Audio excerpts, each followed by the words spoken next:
चाय नहीं कुछ। Thank you, sir. I take your permission to speak from here. अध्यक्ष महोदय, धन्यवाद, आपने मुझे बोलने का अवसर दिया। बहुत गंभीर स्थिति है और संवेदनशील मुद्दा है, और जैसे कि मेरे पूर्व वक्ताओं ने भी कहा है, मैं पहले ही ये स्पष्ट करना चाहती हूँ कि माननीय श्री ओम बिरला के प्रति व्यक्तिगत रूप से मेरा कोई आक्रोश या विरोध नहीं है। Sir, there is nothing driven out of personal grievances, but it certainly are expectations of the Honorable Chair and the values and principles of fairness and impartiality with which is integral to the functioning of the Chair. Sir, काफी चर्चा। देखिए, opposition का ही एक माननीय सदस्य बोल रही है, आप सब लोग अपना विषय बुलाते सलाह की। Please be seated, all the members request, please be seated, please be seated. क्या कर रहे हैं आप? एक महिला सांसद बोल रहे हैं। टाइम मत काटिएगा प्लीज मेरा। हाँ, नहीं टाइम नहीं, आप बोलो, बोलिए। आपका सहयोगी को बोलिए बैठने के लिए। सर, हमारा तो अकेला चलो है, तो अकेला चलो है। अच्छा, ये भी ठीक है। अध्यक्ष महोदय, धन्यवाद, आपने मुझे बोलने का मौका दिया। और बहुत गंभीर स्थिति है, संवेदनशील मुद्दा है, और जैसे कि पिछले प्रवक्ताओं ने भी बोला है, मैं पहले से ये स्पष्ट करना चाहती हूँ कि व्यक्तिगत तौर से श्री ओम बिरला जी के प्रति मेरा कोई आक्रोश या कोई विरोध नहीं है। Sir, there is nothing which is driven out of personal grievance, but it certainly are expectations of the honourable chair and the values and principles of fairness and impartiality with which it should be integral to its functioning. Sir, काफी चर्चा already हो चुकी है, so now let us cut the long story short and come straight to the point. The problem, Speaker sir, is that there is hardly any democracy left in this country, be it social, be it religious, be it electoral, be it political, or be it parliamentary. Or should I say that it is practiced only when it is most convenient to the ruling party. Sir, 2014 के पहले सदन कैसे चलता था उस पर मुझे ज्यादा ज्ञान नहीं है, क्योंकि मैं तब वहां थी नहीं। But in the past 2 years, I have seen ideologies being sidelined, opinions being crushed, and voices of the opposition being throttled in broad daylight in this country and within the four walls of this August House. हम दूसरों के हक के लिए क्या लड़े sir, जबकि विपक्ष के सांसदों को खुद अपने हक के लिए सदन में लड़ना पड़ रहा है। पिछले 7 सालों से आपने डेप्यूटी स्पीकर का पोस्ट खाली रखा। क्यों? क्योंकि आप नहीं चाहते कि इस तरफ से कोई उठकर उस चेयर में बैठे। So there is no scope for a healthy discussion और अ डिबेट। एक साल में कितनी बार ये संसद मिलती है? The number of sittings have been reduced drastically. 2009 से 2014 के बीच 15th लोकसभा में 356 दिन ये हाउस चली, सालाना 61 दिन, और 2019 से 2024 के बीच 5 साल में सिर्फ 274 दिन, average 55 days yearly, making it the shortest full term Lok Sabha since 1952। 2025 के मॉनसून सत्र में निर्धारित 120 घंटों में सिर्फ 37 घंटे लोकसभा और सिर्फ 41 घंटे राज्यसभा की कार्रवाई चली। 2025 में टीएमसी के राज्यसभा के माननीय सांसद श्री डेरेक ओब्रायन जी ने प्राइवेट मेंबर्स बिल के माध्यम से ये प्रपोज किया कि एटलीस्ट सालाना 100 दिन ये सदन बैठे। सर, ये सिर्फ विपक्ष का, हमारा प्रेरोगेटिव नहीं हो सकता, ये ट्रेजरी बेंच का भी प्रेरोगेटिव होना चाहिए और इस माननीय चेयर का भी प्रेरोगेटिव होना चाहिए।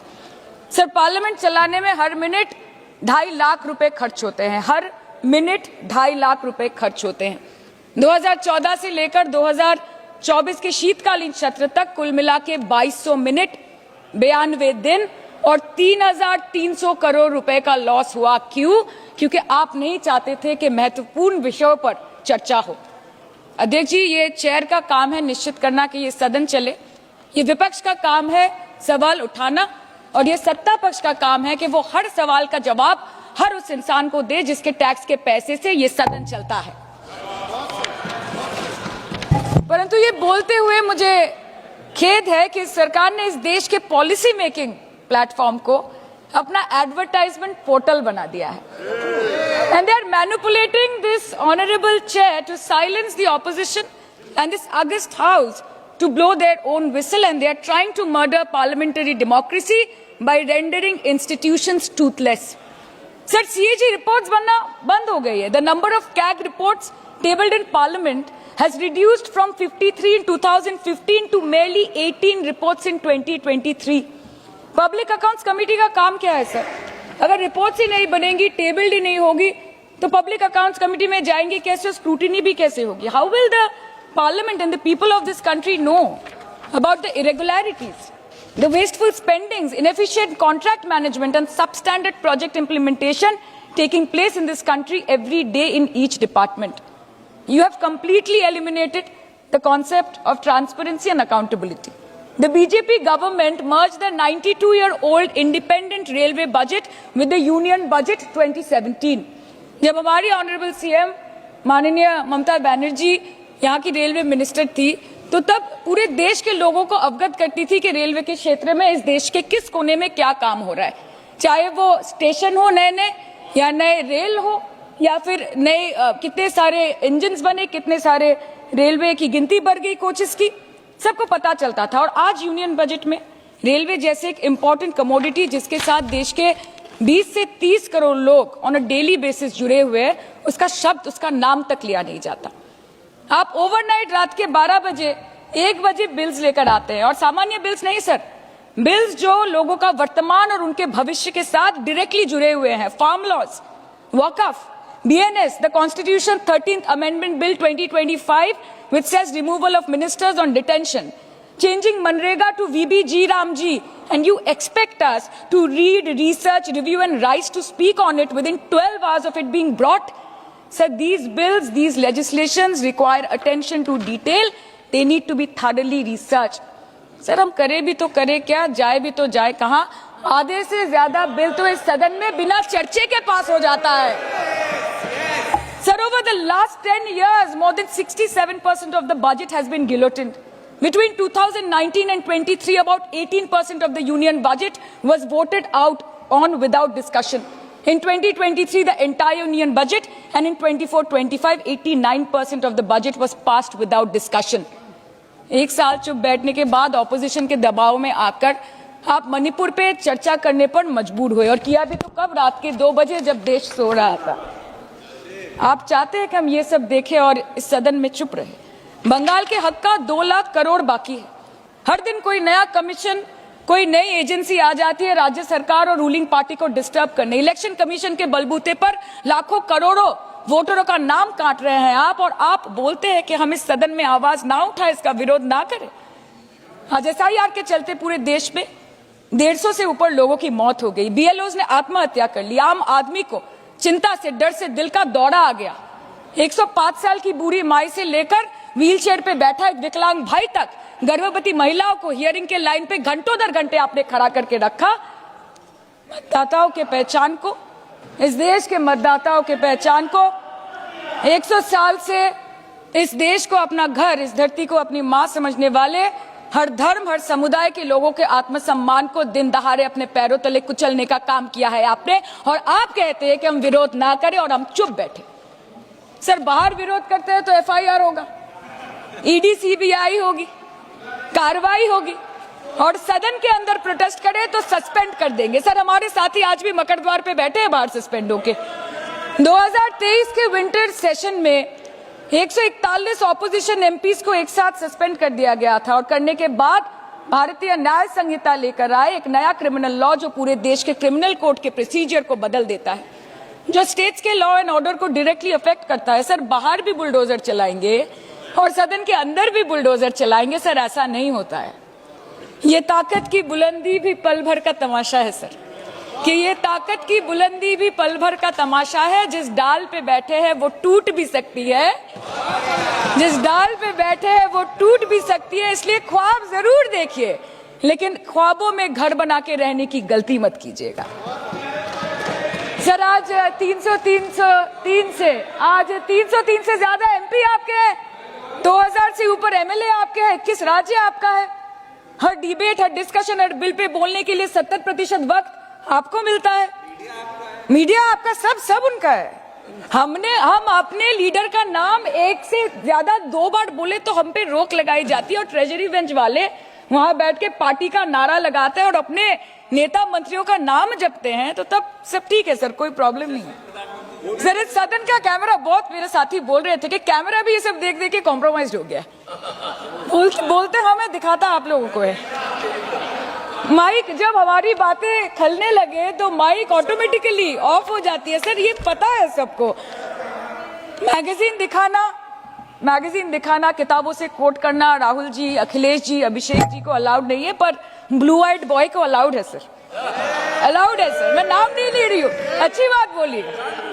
आप सही कहते हैं सर कि देश देख रहा है, देश सच में देख रहा है कि कैसे ऑपोजिशन आ भी करती है तो हो जाती है बदनाम, और वो कत्ल भी करते हैं तो चर्चा नहीं होता। और हम मानते हैं कि एलओपी का सलाहकार कोई नहीं है सर, परंतु प्रधानमंत्री जी का सलाहकार बनके उनको सदन में आने से रोक दिया ये कहकर कि महिला सांसदों से उनको खतरा है। सर आपने तो हमको देशवासियों के सामने आतंकवादी बना दिया, और जबकि असली आतंकवादी इस देश में साइकिल चला के घुस जाते हैं और पैदल वापस चले जाते हैं, आप उनको रोक नहीं पाते। भारत पे चीन का आग्रासन आप रोक नहीं पाते। भारत किससे तेल खरीदेगा, कितने दिनों के अंदर खरीदेगा, किससे दोस्ती निभाएगा, किससे दुश्मनी बरकरार रखेगा, कोई और देश का राष्ट्रपति हमें ट्विटर पे आके लेक्चर देता है, इंस्ट्रक्शन देता है, आप उसको रोक नहीं सकते। और सदन में हम सांसदों को रोक के you feed on your ego. Sir कृपया इतना भरोसा रखिए कि लड़ाई नीतियों की है, विचारों की है, आपके और हमारे परिवारों की नहीं, इस देश के लोगों के अधिकार की है। हाँ लड़ते हैं हम आपसे, हम लड़ते हैं आपसे, संविधान हाथ में लेके लड़ते हैं, हाथ में हमारे तलवार नहीं है सर। और सर ये देश के लोग समझ गए हैं कि आपको महत्वपूर्ण विषयों पर बात नहीं करनी है, महत्वपूर्ण विषयों पर बात नहीं करनी है सर, के ऊपर चर्चा चल रहा है, सर पार्लियामेंट्री प्रोसीजर है सर, मुद्दे पर भी आना कीजिए, चर्चा नहीं करनी है सर, ठीक है, बेरोजगारी पे चर्चा नहीं करनी है, हाँ जी, शिक्षा पे नहीं करनी है, स्वास्थ्य पे नहीं करनी है, बजट पे नहीं करनी है, प्रदूषण, एसआईआर, डिफेंस, विदेश नीति, नेशनल सिक्योरिटी पे नहीं करनी है, एप्स्टीन फाइल्स पे नहीं करनी है। मुद्दा है स्पीकर्स का रिमूवल, उसके ऊपर बैठ के सिर्फ वाह मोदी जी वाह करना है सर, कीजिए। पर आपसे विनती इतनी है कि डेमोक्रेसी को बचाइए और कृपया इस सदन को किसी पार्टी का पार्टी ऑफिस मत बनने दीजिए सर, यही दरख्वास्त है। क्योंकि ये सदन जैसे हमारे आदरणीय प्रधानमंत्री के लिए मंदिर है, वैसे हमारे लिए भी मंदिर है, और गणतंत्र हमारी पूजा है, संविधान हमारी गीता है। और इस मंदिर में बैठ के अगर कोई झूठ बोले और गीता पे हाथ रखे, कोई अन्याय करे, तो sir all India Trinamool Congress जो इस देश की थर्ड लार्जेस्ट ऑपोजिशन है, that will surely not pander or surrender to your step motherly or should I say step fatherly attitude। अंत में अध्यक्ष महोदय मैं पुनः ये कहना चाहती हूँ कि ओम बिरला सर से व्यक्तिगत रूप से मुझे कोई भी विरोध नहीं है, और मुझे ये बुरा लग रहा है कहते हुए कि मैं पहली बार की सांसद हूँ और मेरे पहले टर्म में उनके विरोध में मुझे ये अविश्वास और अनास्था प्रस्ताव लाना पड़ रहा है। मैं चाहती हूँ कि उनकी चेहरे की हंसी सदैव बरकरार रहे, और इसी संदर्भ में मैं एक शेर कह के अपनी बात खत्म करना चाहती हूँ कि तू लाख बेवफा है मगर सर उठा के चल, कि तू लाख बेवफा है मगर सर उठा के चल, दिल रो पड़ेगा तुझे पशेमान देखकर। Thank you so much. Thank you. Honourable members, E.T.